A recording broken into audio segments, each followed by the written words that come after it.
I think Kyrie very acutely described that, hey, coming into the season, we had championship aspirations. I was with my squad. We were on the same page. Kevin Durant, James Harden, and I, we added depth. We were ready to go. But due to this municipality in New York City, which requires mandates, now all of a sudden, just like the game of basketball, you go into a game with a scouting report, sometimes the scouting report changes mid-game. And this is one of those scenarios that the scouting report has changed. Yes. And Kyrie, I think, properly articulates that key. Yes. About this is why this is my decision now, based upon this wasn't my decision before. Yeah, and so what he's saying now is he wants to take a little bit of time and figure out what the best situation is for him and his family without everybody jumping to judgment to speak for him. Now, people would say, Jay, oh, he's had all this time. They've gone through training camp. It's like, hold on, man. You don't know what that time means for him. That time might mean to the end of the damn season.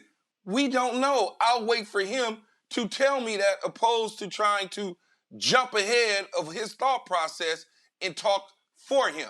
I don't want to ever get it caught up in that, trying to speak for somebody just because he got a platform and we assume that he's going to go on his platform that we think he should go on to say something at an appropriate time. But because he didn't, we jump out in front and start running our mouths and get caught completely red-handed and wind up looking real foolish because he comes back behind you and says what he said last night. Right, but there are two separate issues again. But also, here. He do understand the consequences of his actions. He's very clear at that. That's why he met with his teammates, and I'm sure his coaching staff and all the people involved articulated that to him, that, hey, here's the situation. If you don't do this, this is what's going to happen. And he told them, I understand that because I hear that very clear in his message. Okay, so there are two different issues here for me. One is the timeline point of view, the consequence of the behavior point of view, all that kind of stuff. I agree with you guys. And Kyrie, for that matter. Mm-hmm. But then there's a separate issue, where I think opinions diverge. And it is the judge, like when he says he needs more time, I'm all for that. No one has to rush you, even if you just have a funny feeling about something. Every scientist in the world could be telling you the same thing. You're like, you know what? I just, in my own stomach. But Max, don't hold me on. But Max, hold on one sec. Hold on, Max, just hold on one sec. We are not doctors, okay? We are not doctors. And so from a science standpoint, yes, it's cool, it's clear, all of those things. But we are not doctors. We're talking about basketball and this man's thought process and what his beliefs are. Right. So you finished your point, and I'd like to finish mine. That's one thing. I agree with you about that. In other words, if his gut is telling him, even if everyone in the world said one thing, every scientist, but he said, you know what, in my gut, this is just happening too fast. I don't feel right. That's his right, and I support that. That's separate from making a judgment about that. You can support his right to do that and everything else and do it on his timeline and understand and sympathize or empathize even with that feeling like it just doesn't feel right. But then you can also make a judgment about how long it takes someone to come to a conclusion that seems obvious to you. And many people are also making that judgment. So it's one thing to say, look, he can do that and don't put words in his mouth, et cetera, no doubt. It's another thing to say, don't judge him. Oh, he will be judged. He's a public figure. There's information available to everyone, and people form their own judgments, not only for themselves, but about other people. I don't think Kyrie has a problem with being judged. I think it's at all to what level he's being chastised. Yes. That he's become the poster boy for this, as if he were to make this decision, then that will alternatively affect millions of other people that will then over make a decision.